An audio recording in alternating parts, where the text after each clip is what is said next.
वेगळं. अमेरिकेच्या साम्राज्यवादी दबावाखाली हं, सरकार शरणागती पत्करलंय.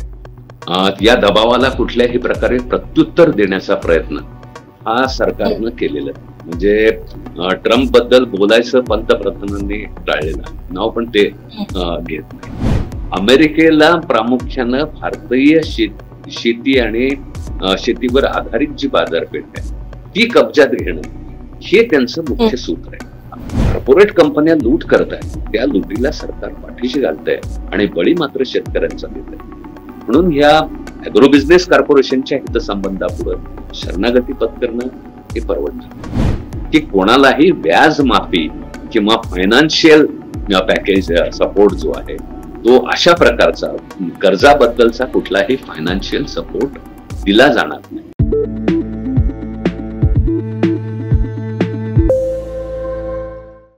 नमस्कार, मी Prajakta. Indie journal in focus मध्ये आपल्या सर्वांचं स्वागत आहे. जवळपास 10-12 दिवसांपूर्वी केंद्र सरकारनं कापसाच्या आयातीवरचं जे आयात शुल्क होतं 11% तर ते पूर्णपणे माफ केलं. यानंतर मोठ्या प्रमाणात वेगवेगळ्या क्षेत्रातून वेगवेगळ्या प्रतिक्रिया उमटल्या आणि शेतकऱ्यांनी ह्याचा भरपूर निषेध केला. कारण या निर्णयाचा कापूस उत्पादक शेतकरी जे आहेत त्यांच्यावर मोठा परिणाम होणार आहे, त्यांना मोठा फटका बसणार आहे. तरी सुद्धा पहिल्यांदा ही जी आयात शुल्क 30 सप्टेंबर पर्यंतची होती ती यानंतर 3 दिवसांपूर्वीच केंद्र सरकारने वाढवली आहे आणि त्याची मुदतवाढ करत ती ह्या पूर्ण वर्षभरासाठी त्यांनी वाढवलेली आहे. तर नक्की हे सगळं प्रकरण काय आहे, ही आयात शुल्क काय आहे आणि त्याचे परिणाम काय काय होणार आहेत याबद्दल आज आपण चर्चा करणार आहोत. आणि त्यासाठी आज आपल्या सोबत आहेत शेतकरी नेते राजन क्षीरसागर. सर, तुमचं स्वागत आहे. पहिला प्रश्न मला वाटतं आपण अगदी बेसिक्स पासूनच जाणून घ्यायचं असं म्हटलं तर केंद्र सरकारने ही जी आयात शुल्क माफ केलेली आहे तर ह्या आयात शुल्केबद्दल आपण थोडंसं जाणून घेऊ शकतो का, की ती कशासाठी लागू करण्यात आली होती आणि आता अचानक ही जी माफ करण्यात आलेली आहे तर त्याचे काय परिणाम होणार आहेत? सगळ्यात पहिल्यांदा आयात शुल्क जे आहे हे परदेशातून आयात होणारा जो कापूस आहे किंवा अन्य प्रकारचा शेतीमाल त्याला एक संरक्षण आपल्या देशातल्या मालाला संरक्षण देण्यासाठीचा कराचा प्रकार आहे. आणि हे आयात शुल्क जे आहे हे फक्त 11% आयात शुल्क या ठिकाणी लावले. वास्तविक पाहता 22-23 मध्ये ऑस्ट्रेलिया बरोबर आपण फ्री ट्रेड अग्रीमेंट केलेलं आहे आणि त्या फ्री ट्रेड अग्रीमेंट अंतर्गत 3 ते 5 लाख कापसाच्या गाठी करमुक्त आयातीला परवानगी दिली. त्यामुळं 23च्या कापूस हंगामापासून कापसाचे भाव हे खालच्या पातळीवर आहेत, दबाव. आता ही जरा क्रोनॉलॉजी आपण थोडी नीट लक्षात घेऊ की ट्रम्प धमकी देतात की 50% तुमच्यावरती टॅरिफ लावू आणि त्याबद्दल कुठलंही प्रतिक्रिया न देता ही पहिल्यांदा 7 ऑगस्टला स्वामीनाथन यांच्या निमित्त होत असलेल्या कार्यक्रमाला पंतप्रधान सांगतात की मी शेतकऱ्यांच्या हितसंबंधांचं रक्षण करेन. 15 ऑगस्टला पंतप्रधान सांगतात की माझ्यावर कितीही दबाव आला तरी मी शेतकऱ्यांच्या हितसंबंधाला बाधा आणणार. आणि त्यानंतर 19 तारखेला पहिल्यांदा की आयात शुल्क जे आहे हे संपूर्णतः काढून घेतलं जातं. आणि त्यानंतर 28ला ट्रम्प घोषणा करतात की ही 50% टॅरिफ जे आहे हे आता सुरू झालं, पिनल चार्जेस टॅरिफ. की 29 तारखेला ही आयात शुल्क जे सप्टेंबर पर्यंत मर्यादा होती ती 31 डिसेंबर पर्यंत त्याची मर्यादा पुढे वाढली. आणि यामध्ये ज्या दिवशी पहिली घोषणा झाली त्याच दिवशी कापसाचे भाव 700 ते 800 रुपयांनी कोसळले. हे भाव ज्यावेळेस ऑक्टोबर मध्ये शेतकऱ्यांचा कापूस बाजारात यायला लागेल त्यावेळेस हे भाव आणखी कोसळलेले असतील मोठ्या प्रमाणावरती. आणि देशामध्ये ज्या काही शेतकऱ्यांच्या आत्महत्या होतात त्यामध्ये सगळ्यात मोठा आकडा कर्जामध्ये बुडलेल्या शेतकऱ्यांचा आकडा हा कापूस उत्पादक शेतकऱ्यांचा आहे. आणि त्यामुळे आणखीन दुर्दशा शेतकरी यामध्ये उद्ध्वस्त. दुसरी महत्वाची गोष्ट जी आहे की खरोखरच आपली निर्यात एवढी बाधित होणार आहे, टेक्सटाईल च्या क्षेत्राबद्दलचा एक भूमिका मांडली जाते.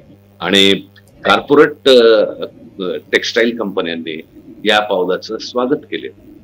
किती आहे हे आपली निर्यात टेक्स्टाईलची? एकूण टेक्स्टाईलची आपली निर्यात जी आहे, भारतात जेवढं वस्त्रोद्योगाचं उत्पादन त्याच्यापैकी फक्त ती 6% निर्यात. आणि त्याचं मूल्य जर धरलं तर देशातल्या एकंदरीत मूल्यापैकी फक्त 1.5% मूल्याची निर्यात जी आहे ती त्यांना दिली जाते. म्हणजे जवळपास 20-25 हजार कोटीच्या आसपासचा हा आकडा आहे. आणि तेवढ्या करता संबंध देशामधले 60 लाख शेतकरी कुटुंब हे कापूस उत्पादक.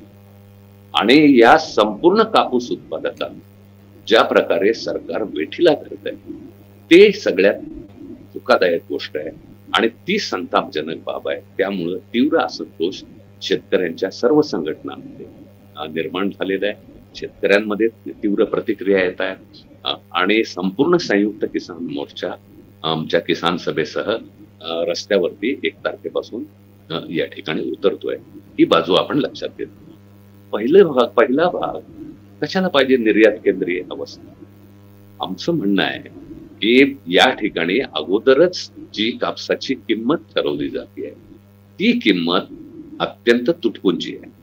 कापूस उत्पादक शेतकऱ्यांना जी MSP दिलेली आहे गेल्या 8 वर्षांमध्ये जर आपण बघितली तर ती 24% पासून 28% ही उत्पादनाच्या तुलनेत कमी आहे. म्हणजे C2+50% हे या स्वामीनाथनच्या सूत्राप्रमाणे हमी भाव देण्याचे लेखी आश्वासन 9 डिसेंबर 2021 रोजी आंदोलक शेतकऱ्यांना देशाच्या केंद्र सरकारने त्या ठिकाणी पण 43 बैठका झालेल्या आहेत, परंतु हमी भावाचा कायदा काही केलेला नाही. जे हमी भाव म्हणून आज जे डिक्लेअर केले जात आहे हे हमी भाव, या भावाला जरी कापूस विकला गेला तरी त्या ठिकाणी शेतकऱ्यांना 2385 रुपये हा घाटा होतो. म्हणजे केंद्र सरकारचा कृषी मूल्य आयोग हे दरवर्षी वेगवेगळ्या प्रकारच्या उत्पादनाचे आकडे जाहीर करतो आणि त्या आकड्याच्या शिफारशीवर A2+FL या प्रकारच्या आधारावरती हमी भावाची किंमत ठरवलेली आहे. ती मध्यम धाग्याच्या कापसासाठी 7,710 रुपये प्रति क्विंटल हा दर त्या ठिकाणी ठरवतो. आणि जर त्याची C2+50% स्वामीनाथन सूत्राप्रमाणे जर त्याची किंमत ठरली तर ती 10,075 रुपये. हा फरक आहे 2365 रुपये. पण महाराष्ट्राच्या राज्य कृषी मूल्य आयोगानं जी केलेली शिफारस आहे त्या शिफारशीनुसार जर ही तफावत बघितली तर ही तफावत 3,000 रुपयांची ही तफावत. सोडून द्या 2385 प्रमाणे ही जी तफावत आहे ही तफावत घेऊन जर आपण हिशोब लावू की कापूस विक्री मधून शेतकऱ्यांचं नुकसान किती होत आहे आणि या 7,710 जी किंमत आहे ही किंमत पण गेल्या 2 वर्षापासून शेतकऱ्यांना मिळत नाही. त्या किमतीला जरी विकला गेला असं आपण गृहीत धरलं आणि आज देशभरामध्ये जे काही 294 लाख कोटी लाख बेल्स हे जे उत्पादन आहे त्याच्या दृष्टीनं जर आपण बघितलं तर हे कापसाच्या खरेदीमधलं होणारं नुकसान हे साधारणतः 30,000 कोटी रुपयांपेक्षा हे जास्त रक्कम जी आहे ही या ठिकाणी शेतकऱ्यांना सोसावी लागते, नुकसान सोसावं.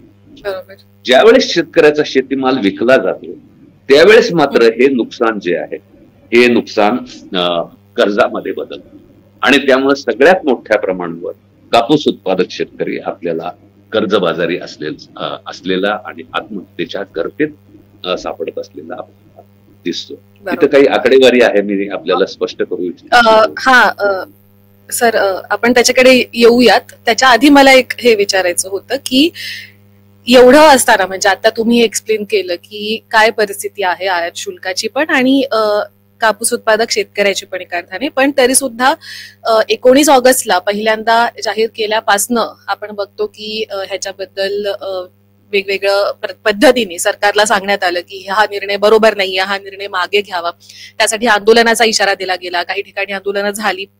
तरी सुद्धा आपण बघतो की त्याच्यानंतर 10 दिवसात जो दुसरा निर्णय जाहीर करण्यात आला त्याच्यामध्ये ह्याला मुदत वाढच देण्यात आली.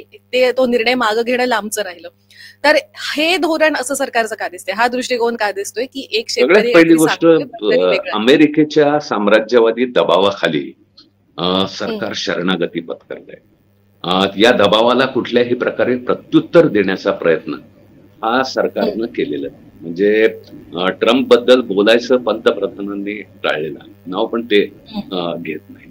दुसरी महत्वाची गोष्ट जी आहे की अमेरिकेला प्रामुख्यानं भारतीय शेती आणि शेतीवर आधारित जी बाजारपेठ आहे ती कब्जात घेणं हे त्यांचं मुख्य सूत्र आहे. अमेरिकेमध्ये जे उत्पादनं आहेत, शेतकऱ्यांना जी सबसिडी प्रचंड दिली जाते, $40 बिलियन एवढी सबसिडी त्यांनी आधी दिलेली आहे. 2024 मध्ये $9.3 बिलियन एवढी सबसिडी त्यांनी दिलेली आहे. आणि येत्या काळामध्ये शेतीला $60 बिलियन मदत करायची, म्हणजे साधारणतः 5 लाख कोटी रुपयांची मदत अमेरिकन सरकार त्यांना करायच्या तयारीत आहे.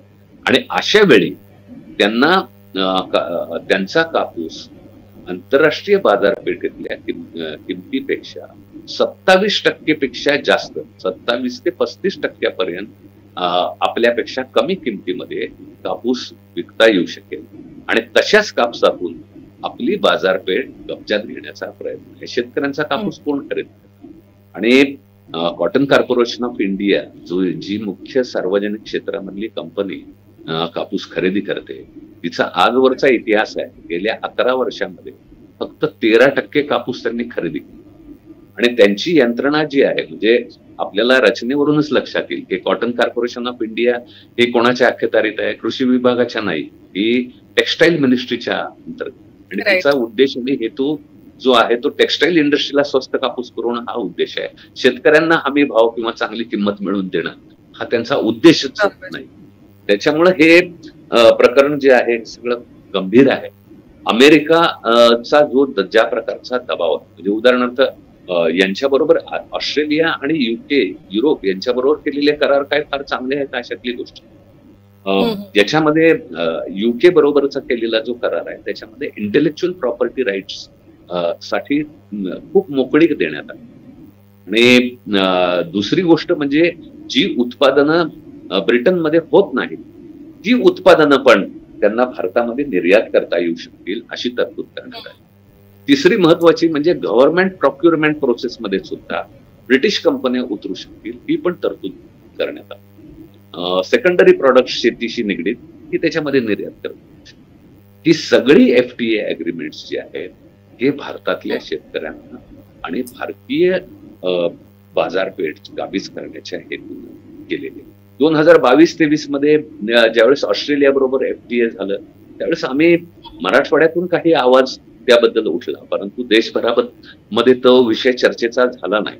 पण आज संयुक्त किसान मोर्चाने आणि देशातल्या समस्त शेतकरी चळवळी या मुद्दा हा अत्यंत गंभीर मुद्दा जो आहे तो त्या समोर केलेला आहे आणि त्याच्या विरुद्ध एक प्रतिकाराची लढाई मी सांगू इच्छितो की महात्मा गांधींनी या कापसाचं सूत कातत आपल्या देशामध्ये स्वातंत्र्य लढा केलेला. ह्या सुताचं कापड करणारा गिरणी कामगार हा आपल्या संयुक्त महाराष्ट्राच्या निर्मितीमध्ये बलिदान देणारा सगळ्यात मोठा घटक. पण हा सुताचा धागा आता काय मोदीच्या काळामध्ये शेतकऱ्यांचा गळफास बनला.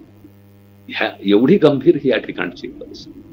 त्यामुळे ह्या कापूस उत्पादक शेतकरी याला हे मान्य नाही की एका बाजूला देशाचं सार्वभौमत्व टिकवणं, त्याच्यासाठी आग्रह धरणं, सरेंडरला विरोध करणं पण शेतकरी करत आहेत आणि त्याचवेळी आपलं सार्वभौमत्व टिकलं पाहिजे आणि शेतकऱ्यांच्या अधिकार पण टिकले पाहिजे. या दोन्ही गोष्टी एकत्रितरित्या ज्या त्याच्याकडे आपण बघितलं पाहिजे. अमेरिकेचा उद्देश आणि हेतू जो आहे तो ज्या प्रकारे भारतीय शेतीच्या अॅग्रो बिझनेस कॉर्पोरेशन, विशेषतः अमेरिकन अॅग्रो बिझनेस कॉर्पोरेशन या जगभरातल्या शेतकऱ्यांच्या वर्गशत्रू म्हणून उभ्या टाकले. कुठल्याही अॅग्रो बिझनेस कॉर्पोरेशनचा जगभरातल्या कुठल्याही देशातला तुम्ही व्यवहार तो अशाच प्रकारचा व्यवहार आहे. म्हणजे ते आपल्याला स्पष्ट होईल. म्हणजे फॉर एक्झाम्पल सीड मध्ये त्यांना जे काही सवलती दिली. मॉन्सेंट्रोने जे बोलगार 2 सीड आणलेलं राईट. त्याची रेजिस्ट्रिबिलिटी संपलेली. म्हणजे बोलगार 2 हे सीड हे आज आउटडेट झालेलं आहे आणि त्याची रेजिस्ट्रिबिलिटी संपल्यानंतर सुद्धा हे अनेक शास्त्रज्ञांनी आंतरराष्ट्रीय स्तरावरती म्हणले की त्या रेजिस्ट्रिबिलिटी संपणं म्हणजे काय, पण ते सीड मार्केटमधून विड्रॉ होत नाही. सरकार त्याच्याऐवजी फक्त शिक्का मारून देत आहे की सेंद्रिय बोंड अळीस हे प्रतिरोधक नाही, असा शिक्का मारून देत. म्हणजे तुमचे सीड सर्टिफिकेशन ऍक्ट लॉज असतात, तुमची सीड सर्टिफिकेशन साठीची रेग्युलेशन्स असतील, तुमचं याच्याबद्दलचं नियंत्रण कुठे राहील. कॉर्पोरेट कंपन्या लूट करताय, त्या लुटीला सरकार पाठीशी घालतंय आणि बळी मात्र शेतकऱ्यांचा देत आहे. म्हणून ह्या अॅग्रो बिझनेस कॉर्पोरेशनच्या हितसंबंधापुढे शरणागती पत्करणं हे परवडणार. बरोबर. आता तुम्ही सीडचा उल्लेख केलात आणि तुम्ही विशेषतः मराठवाड्यात, पण तुम्ही कापूस उत्पादक शेतकऱ्यांसोबत तुमचं भरपूर काम आहे आणि या पार्श्वभूमीवर तुम्ही सतत वेगवेगळ्या विषयांवर तुम्ही आवाज उठवत असता. तर आपल्याला माहिती आहे की आपल्याकडे मराठवाडा आणि विदर्भात कापूस उत्पादक शेतकरी हे बहुतांश आहेत आणि हा भाग वेगवेगळ्या समस्यांनी, वेगवेगळ्या गोष्टींनी असंही ग्रासलेला आहे की आपण बघतो की एकतर हवामान हा एक खूप मोठा प्रश्न आहे की कधी दुष्काळ असतो किंवा कधी अतिवृष्टी होते आणि ह्यातनं शेतकऱ्याचं मोठं नुकसान होतं. कर्जबाजारीपणा भरपूर आहे जसं तुम्ही म्हणालात आणि शेतकरी आत्महत्या सुद्धा याच भागात भरपूर आहे. तर या सगळ्या पार्श्वभूमीवर आत्ताचा हा जो निर्णय आहे तर तो मराठवाडा आणि विदर्भातल्या कापूस उत्पादक शेतकऱ्याला त्याचा काय फटका बसणार आहे आणि त्याच्यावर काय, ही सर्व परिस्थिती बघता त्याच्यावर काय परिणाम होणार आहे? सगळ्यात पहिली गोष्ट म्हणजे शेतकरी ह्या निर्णयामधून उद्ध्वस्त होणार आहे आणि संपूर्णतः शेतकऱ्यांच्या आत्महत्येच्या संख्येमध्ये प्रचंड मोठी वाढ झालेली आपल्याला त्या ठिकाणी. दुसरं महत्वाचं भाग की या भागामध्ये आता लाखो हेक्टर पीक जे आहे हे अतिवृष्टीमुळे बर्बाद झालेलं आहे आणि नेमकं पीक विमा कुठलंही सहाय्य मिळणार, सरकारची मदत पण पुरेशी मिळणार. मी आपल्याला सांगू इच्छितो की जो विषय फारसा चर्चेलेला नाही, मागच्या बजेट सेशन मध्ये एप्रिल 2025 मध्ये सरकारने मदत आणि नॅशनल डिझास्टर मॅनेजमेंट ऍक्ट मध्ये मोठे बदल केले आणि त्या बदलानुसार जर नैसर्गिक आपत्तीमध्ये नुकसान झालं तर त्याच्याबद्दल रिलीफ देण्याच्या पद्धती ज्या आहेत त्या पूर्णतः त्यांनी बदलून टाकल्या. म्हणजे त्या कायद्यामध्ये आता तरतूद स्पष्ट केलेली आहे की कोणालाही व्याज माफी किंवा फायनान्शियल पॅकेज सपोर्ट जो आहे तो अशा प्रकारचा कर्जाबद्दलचा कुठलाही फायनान्शियल सपोर्ट दिला जाणार नाही. हे 25च्या डिझास्टर मॅनेजमेंट ऍक्टच्या बदलामध्ये त्यांनी करून टाकलं. 1 रुपयात पीक विमा योजना होती ज्याच्यामुळे पीक विमा योजना वाईट जरी असली तरी त्याच्यामध्ये एनरोलमेंट, ती पीक विमा योजना त्यांनी जी आहे ती विड्रॉ केल्यामध्ये जमा आहे आणि त्याच्यामध्ये अल्प शेतकऱ्यांचा प्रतिसाद, अर्थातच चुकीचे नियम आणि खिशातून भुर्दंड करून पैसे घालायचे आणि त्यानंतर सुद्धा विम्याचा क्लेम मिळणार नाही, त्याच्यामुळे एनरोलमेंट कमी झालेली आहे. योजना संबंध चुकीचे. आता 3 हेक्टर पर्यंत मिळणारी मदत जी आहे ती त्यांनी सांगितलं की आता 2 हेक्टरचीच आम्ही फक्त मदत देऊ आणि हे आकडे सुद्धा 3 वर्षापूर्वीचे आकडे असतील, 22-23च्या आकड्यावरती आधारित जी आहे ती मदत दिली. म्हणजे नैसर्गिक आपत्तीमध्ये शेतकऱ्यांना सहाय्य पण मिळणार आणि बाजारामध्ये भाव पण मिळणार. ह्या दोन्ही बाबी ज्या दुहेरी संकटामध्ये, दुहेरी कात्रीमध्ये शेतकरी हा त्या ठिकाणी भरडला जाईल आणि त्यामुळं जे संकट येते ती संकट पण लक्षात घेतात. मुंबईला आरक्षणासाठी होत असलेला जो प्रश्न निर्माण, तो प्रश्न ह्या शेतीच्या आरक्षणामधूनच पुढे आलेला. शेतीमध्ये भवितव्य दिसत नाही.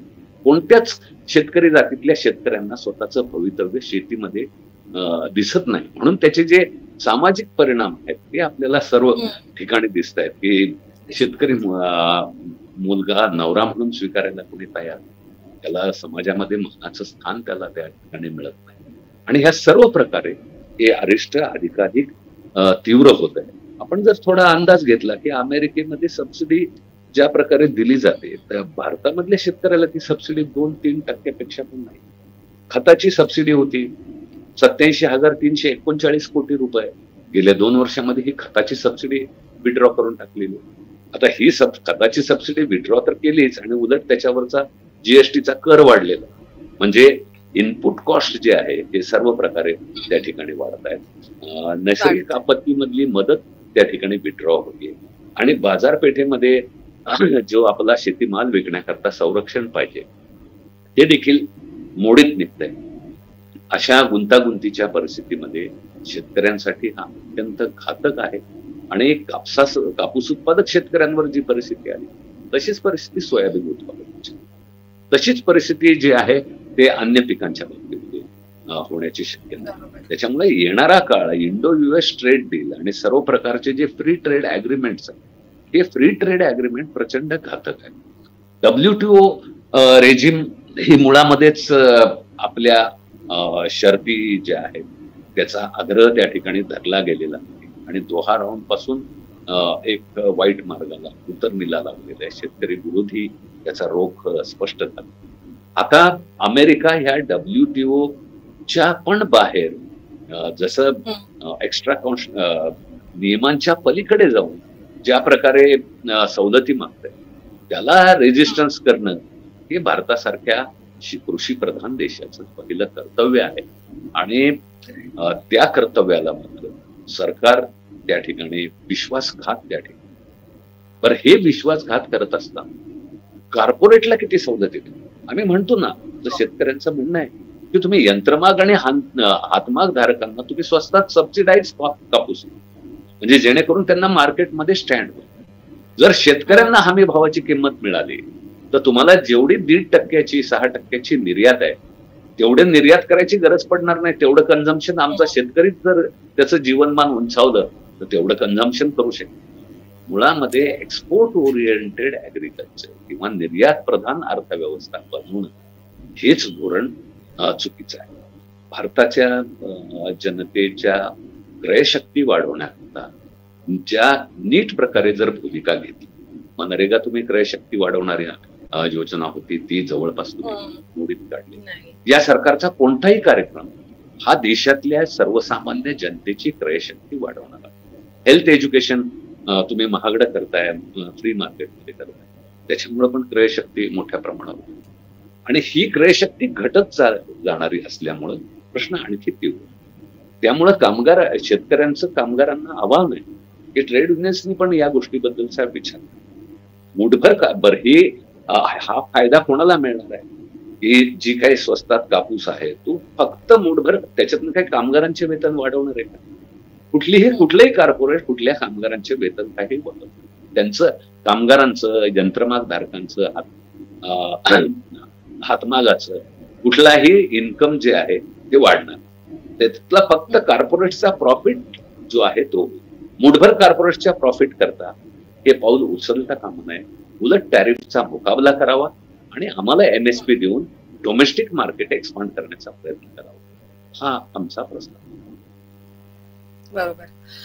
आता आपण ह्याच्याबद्दल बोलतोय, वस्त्रोद्योगाबद्दल, आणि हे जे केंद्र सरकारने आता 29 ऑगस्टला पुन्हा जे एक त्यांनी नवीन निर्णय जाहीर केले, तर त्यावेळेस त्यांनी काही दावे केलेत. ओव्हरऑल हे सगळा जो विरोध होतोय तो सगळं बघता, आणि त्याच्यामध्ये एक त्यांनी असं म्हटलं, ज्याचं तुम्ही आत्ताच मगाशी खंडन केलं, की कॉटन कॉर्पोरेशन ऑफ इंडिया तर्फे व्यवस्थित MSP देऊन उत्पादन खर्चाच्या 50% त्यांना 50%हून जास्त त्यांना MSP मिळते, हमी भाव मिळतो. त्यामुळे हा एक दावा त्यांनी केलाय, ज्याचं तुम्ही ऑलरेडी खंडन केलंय.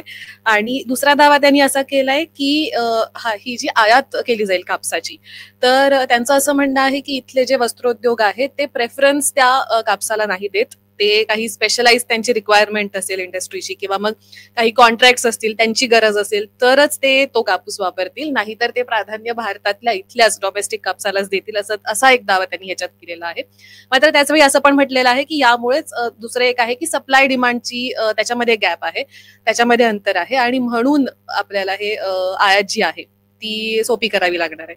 तर या दाव्याबद्दल तुम्ही काय सांगा? सगळ्यात पहिली गोष्ट जी आहे की आपल्या देशी कापसाच्या उत्पादन हे गेल्या अनेक कालावधीपासून आपल्याला थोडंसं अस्थिर असलेलं आहे.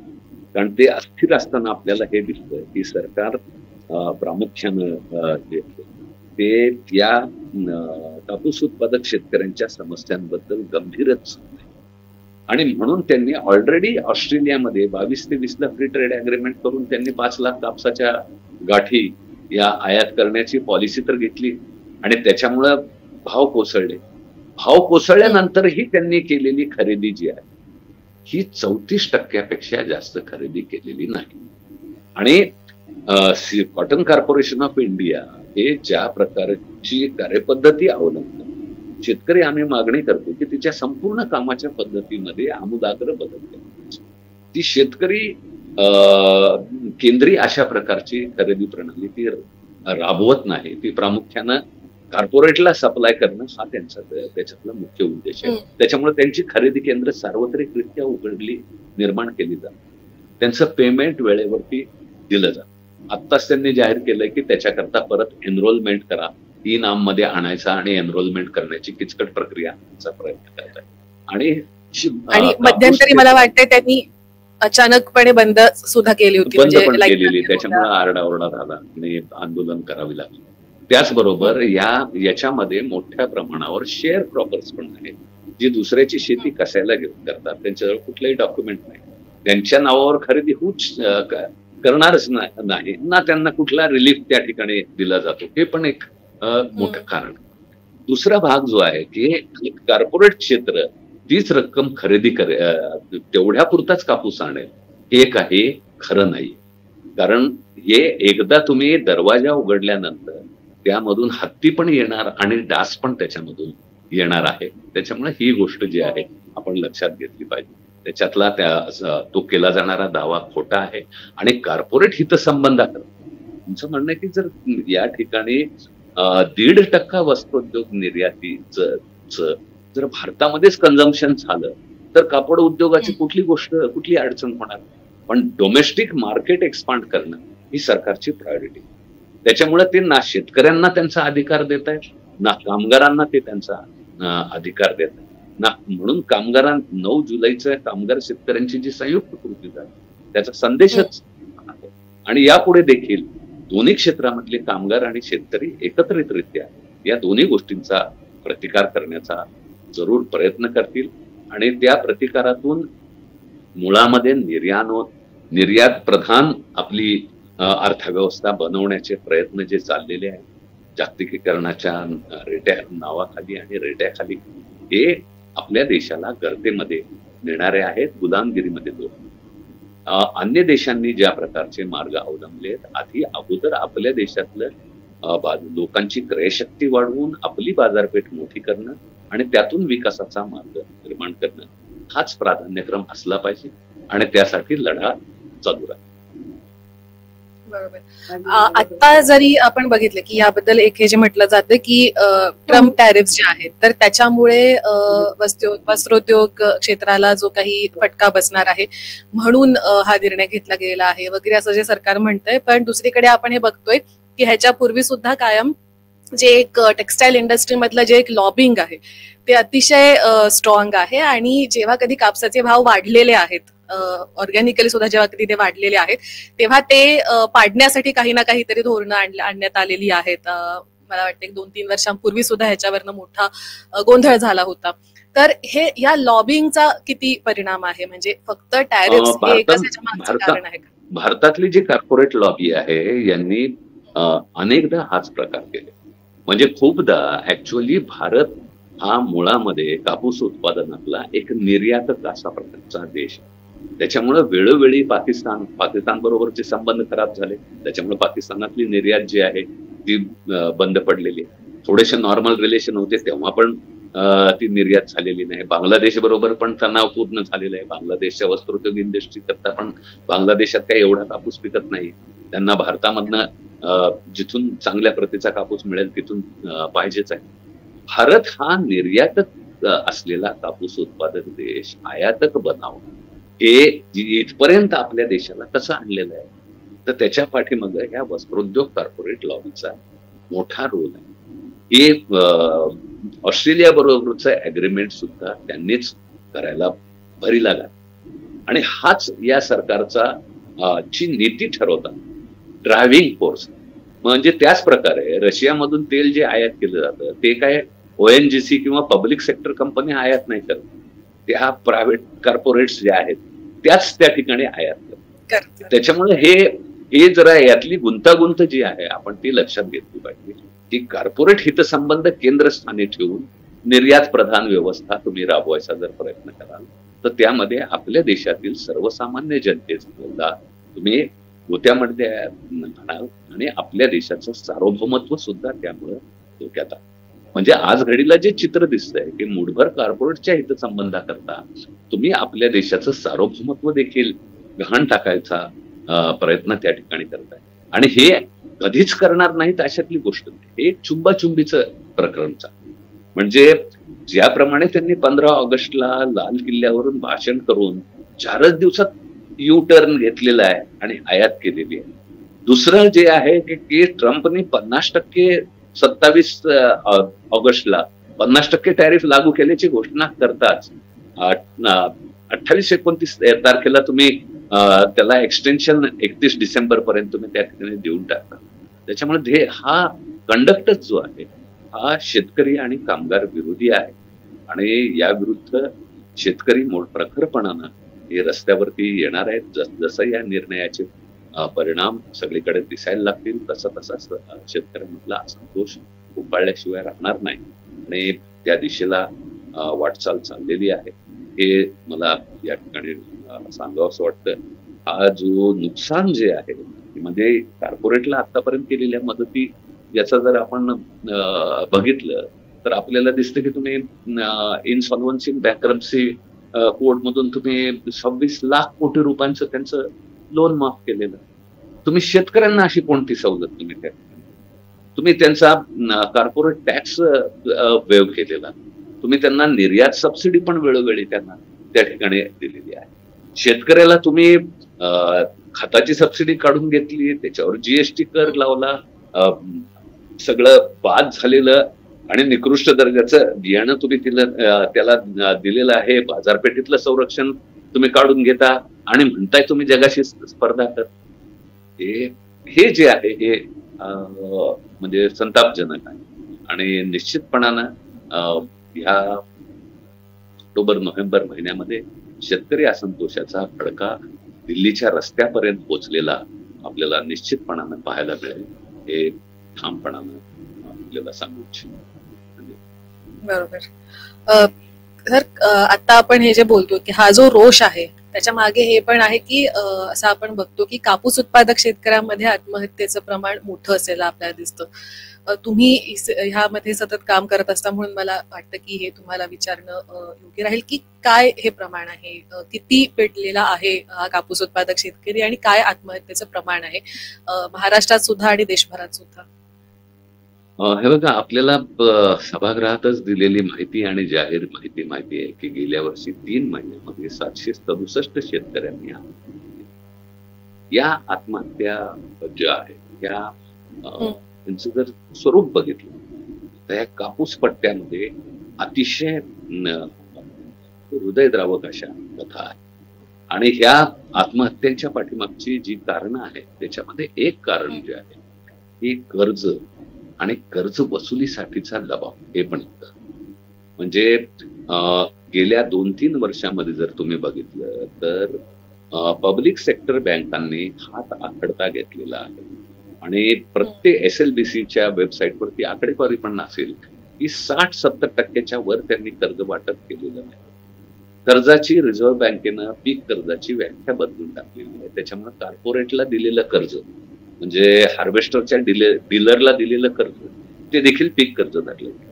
श्रीराम फायनान्सला ट्रॅक्टर विक्री करण्याकरता दिलेलं कर्ज ते पण पीक कर्ज धरलं जाईल आणि असे पीक कर्जाचे आकडे हे वाढवले जाते. दुसऱ्या बाजूला शेतकऱ्याला काय करावं, याच्यामधला जो एक मोठा घटक जो आहे तो शेअर प्रॉपर्टी, दुसऱ्याची वाट्यानं जमीन घेतो, त्याच्यावर कुठलेही डॉक्युमेंट, त्याला कुठून कर्ज पैसे उभे करावे लागतात. त्याला मायक्रो फायनान्स कंपनीकडे जावं, त्याला नॉन बँकिंग फायनान्स कंपनीकडून कर्ज करावं. आणि ह्या कर्जाची वसुली जी आहे ही माफिया प्रॅक्टिस पेक्षा कमी नाही, याचा प्रचंड मोठा दबाव आहे, हे आपण या ठिकाणी लक्षात घेतलं. दुसरा भाग जो आहे ते म्हणजे नैसर्गिक आपत्तीमुळे होणारं नुकसान. नैसर्गिक आपत्तीमध्ये होणाऱ्या नुकसानीची भरपाईच होत नाही. ती नुकसानीची भरपाई अशा शेअर क्रॉपरच्या वाट्याला जर असेल तर ती त्याला सरकारनं वाटप जरी केली तरी त्याच्यापर्यंत पोहोचू शकत नाही, कारण ती जमिनीशी निगडीत दिली जाते. त्याच्यामुळे तो त्याच्यापासून देखील वंचित. आणि ती सरकार ज्या शेतकऱ्यांना देतं त्यांना ती अत्यंत तोकडी आणि फार कमी ती असते. बी भरण सुद्धा त्याच्यामध्ये होऊ शकत. हा दुसरा. तिसरा भाग जे आहे हेल्थ, आरोग्य आणि शिक्षणासाठी जे कर्ज काढावे लागते.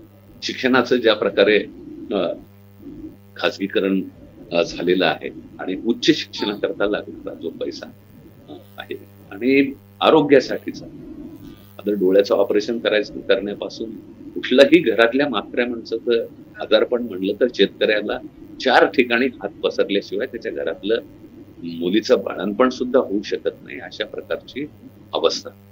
अशा अत्यंत स्ट्रेसफुल आणि तणावपूर्ण परिस्थितीमध्ये या आत्महत्यांबद्दल सरकार उपाययोजना दखलच घेतात.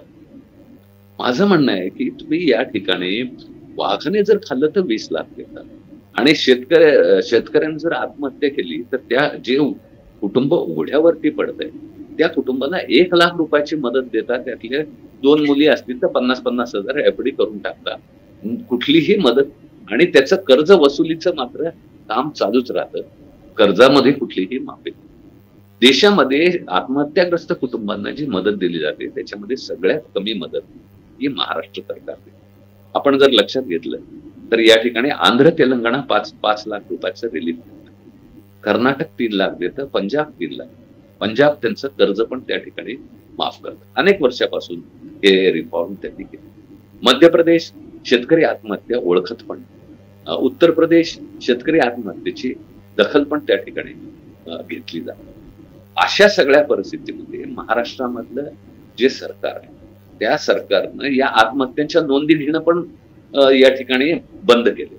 म्हणजे या 757 आत्महत्यामध्ये किती प्रकरणी नाकारलेली प्रकरणं आहेत त्याची पण आकडेवारी जर बघितली तर जवळपास ती प्रकरणं 1/3 प्रकरणं आत्महत्येमधली हे त्यांना मदत नाकारली जाते. वेगवेगळी नियम आणि कारण सांग अत्यंत निर्दय पद्धतीनं या शेतकरी आत्महत्यांच्या प्रश्नाकडे बघितलं.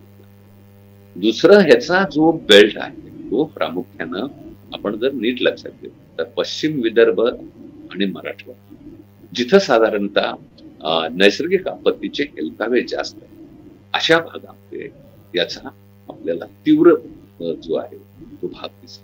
कापूस आणि सोयाबीन असलेल्या भागामध्ये हे प्रमाण सगळ्यात जास्त आहे. कोरडवाहू शेतकरी असणं, शेअर क्रॉपर असणं, नैसर्गिक आपत्तीत सापडलेलं असणं, कर्जाचा दबाव असणं, या सगळ्या समस्या ज्या आहेत त्या आर्थिक सामाजिक समस्या आहेत आणि त्याबद्दल एक ठोस अशा प्रकारची भूमिका असली पाहिजे. आणि रिलीफ पॅकेज पहिल्यांदा सरकारनं वाढवलं पाहिजे आणि या आत्महत्याच होऊ नये. या देशामध्ये स्वामीनाथन कमिशनचा रोल काय होता की देशातल्या शेतकरी आत्महत्या थोपवणं हेच त्यांचं मुख्य उद्दिष्ट. आणि त्यातली जी राईट बेस्ड गोष्ट आहे, जी MSPची लिगल गॅरंटी आणि कर्जमाफीसाठीचा केरळच्या धर्तीवरती कायदा, ह्या 2 मूलभूत गोष्टी आहेत आणि त्याच्याकडे उपाययोजना म्हणून बघितल्याशिवाय ह्या प्रश्नाच्या मुळावरती घाव घालता येणार, त्यातूनच बदलाची वाटचाल करता येऊ शकेल हा विचार आपण केला पाहिजे. बरोबर. पण ही परिस्थिती अशी असताना इतकी भयंकर असताना सुद्धा आता ही जी सर्व चर्चा सुरू झाली आहे त्यावर आपण काही निवडक ठिकाणी किंवा महाराष्ट्रात थोडंसं मराठीतलं काही वार्तांकन सोडलं तर बहुतांश आपण टीव्हीवर किंवा पॉप्युलर मेनस्ट्रीम मध्ये जे काही वार्तांकन बघतोय ते बरंचसं आपल्याला टेक्सटाईल उद्योजकांच्या बाजूनी केलेलं दिसतंय की त्यांच्या मुलाखती होतात, त्यांना ह्याच्यामुळे कसा रिलीफ मिळालाय किंवा त्यांना कसा फायदा होईल आता ह्या निर्णयामुळे, ह्याच्यावरच जास्त भर दिलेला दिसतोय. त्याबद्दल काय सांगा?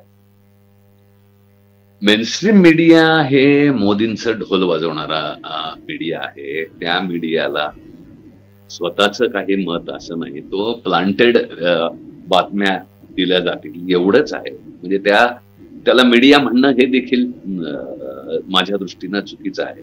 तो मीडिया संपुष्टात आलेला आहे. त्या मीडियामध्ये कुठल्याही सामाजिक आर्थिक बाबींचं चिंतन होतं किंवा प्रतिबिंब पडतं असं शक्यच राहिलेलं नाही. त्याच्यामुळे अल्टरनेट मीडिया आणि सोशल मीडिया यामधूनच जे काय पुढे जाईल ते त्या ठिकाणी जात आहे. म्हणजे उदाहरणार्थ त्यांच्या दृष्टीनं या मेनस्ट्रीम मीडियाच्या दृष्टीनं शेतकरी हा शेतकरी आंदोलनात बघितलं, शेतकरी त्यांच्या दृष्टीनं हा देशद्रोहीच घटक जणू आहे अशा प्रकारे त्या ठिकाणी बघितलं जात आहे. त्याच्यामुळे शेतकऱ्यासमोर काय समस्या निर्माण होत आहेत याची दखल त्या ठिकाणी घेतली जात नाही.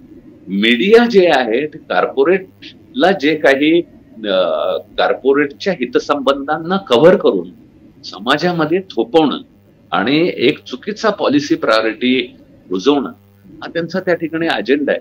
आणि तो जनतेच्या लढ्यामधून त्याला काउंटर केलं जाईल. शेतकरी रस्त्यावरतीच उतरून दाखवतील की मीडिया आणि हे कोण आहे. शेवटाकडे आता येऊयात. मगाशी तुम्ही मेन्शन केलं आणि आपल्याला हे सगळीकडे दिसतंय की संयुक्त किसान मोर्चातर्फे आता 1 तारखेपासून अजून तीव्र ही लढाई केली जाणार आहे, अजून आंदोलनं केली जाणार आहेत. तर नक्की आता कशा स्वरूपाचं पुढची वाटचाल काय राहणार आहे आणि ह्याला विरोध आणि सरकारने हा निर्णय मागे घ्यावा यासाठी काय केलं जाणार आहे याच्या पुढे? पहिलं 1, 2, 3 हे 3 दिवस देशभरातल्या कापूस उत्पादक भागामध्ये जो सरकारनं आदेश काढलेला आहे त्या आदेशाची होळी करणं, ग्रामसभांचे ठराव पारित करणार आहोत की सरकारनं हा निर्णय तात्काळ रद्द केला पाहिजे. आणि त्याबद्दलचा पहिल्या टप्प्यामध्ये खासदारांच्या घरावरती मोर्चे हे त्याच्या पाठोपाठ काढले जातील. प्रत्येक खासदारांना याबद्दल आम्ही जाब विचारल्याशिवाय राहणार की हा निर्णय मागे घेतलेला आहे, त्याबद्दल तुम्ही जाब दिला पाहिजे. त्यांच्या कार्यालयावरती मोर्चे काढले जातील. तालुका जिल्हा करून राज्यस्तरावरती मोठ्या परिषदा आणि आंदोलनं ही राज्यस्तरावरती आखली जातील. आणि त्यानंतर दिल्लीच्या संसदेवरती सुद्धा धडक मारायला शेतकरी त्याची तयारी करेल. संयुक्त किसान मोर्चाची जनरल बॉडी मीटिंग लवकरच होईल लागते. त्याच्यामध्ये पुढच्या लढ्याचे निर्णय या ठिकाणी आम्ही आवर्जून सांगू इच्छितो की येणाऱ्या 7 सप्टेंबर रोजी आमच्या किसान सभेनं वणी या ठिकाणी, जो यवतमाळ जिल्हा सगळ्यात आत्महत्याग्रस्त आहे, त्या ठिकाणी कापूस उत्पादकांची आणि सोयाबीन उत्पादकांची परिषद आम्ही त्या ठिकाणी बोलवलेली आहे. आणि लागोपाठ 18-19 सप्टेंबर रोजी संयुक्त किसान मोर्चाचं एक शिष्टमंडळ शेतकरी आत्महत्याग्रस्त भागामध्ये आवर्जून भेट देण्याकरता येणार आहे. देशामधल्या 11 राज्यांमध्ये कापूस उत्पादकांची ही चळवळ गतिमान करण्याचा आम्ही प्रयत्न करतोय. उत्साहवर्धक प्रतिसाद आहे आणि नक्कीच कापूस उत्पादक शेतकरी आपल्या देशाचं सार्वभौमत्व आणि स्वतःचे अधिकार दोन्ही करता कंबर कसून उभा राहिल्याशिवाय राहणार हा विश्वास. थँक्यू सो मच सर, तुम्ही आज तुमचा वेळ दिलात आणि हा जो विषय आहे ज्याच्यावर तुम्ही जेव्हापासून हे आलेलं आहे तेव्हापासून सातत्याने तुम्ही याविषयी बोलताय आणि यावर तुमचं काम सततच चालू असतं, त्याविषयी आज तुम्ही आम्हाला माहिती दिलीत आणि हा विषय समजून घेण्यासाठी अजून खोलवर मदत केली. तसंच अशा प्रकारच्या धोरणांचा फक्त शेतकरी किंवा फक्त एका समूहावर नाही तर आपल्या सगळ्यांवरच आणि देश पातळीवरच त्याचा कसा परिणाम होतो याबद्दल तुम्ही इतकं सविस्तर सांगितलं, त्याबद्दल तुमचे खूप आभार. इंडी जर्नलवर या सगळ्या बाबतीतली कव्हरेज आम्ही पुढेही करत जाऊ. तुम्हाला याबद्दलचे अपडेट्स आमच्या वेबसाईटवर, आमच्या युट्यूब चॅनलवर सगळीकडे बघता येतील. यामुळे आम्हाला सर्व ठिकाणी नक्की फॉलो करा. अशा प्रकारचे अनेक व्हिडिओज, अनेक मुलाखती तुम्हाला या चॅनलवर बघता येतील. त्यासाठी हे चॅनल सबस्क्राईब करा. हा विषय तुम्हाला किती महत्वाचा वाटतो हे आम्हाला कमेंट्समध्ये कळवा. याबद्दल तुम्हाला काय वाटतंय हे नक्की कमेंट्समध्ये नोंदवा. हा व्हिडिओ लाईक करा, शेअर करा आणि पाहत रहा इंडी जर्नल. थँक्यू. एक सेकंड सर, मी रेकॉर्डिंग एंड करते.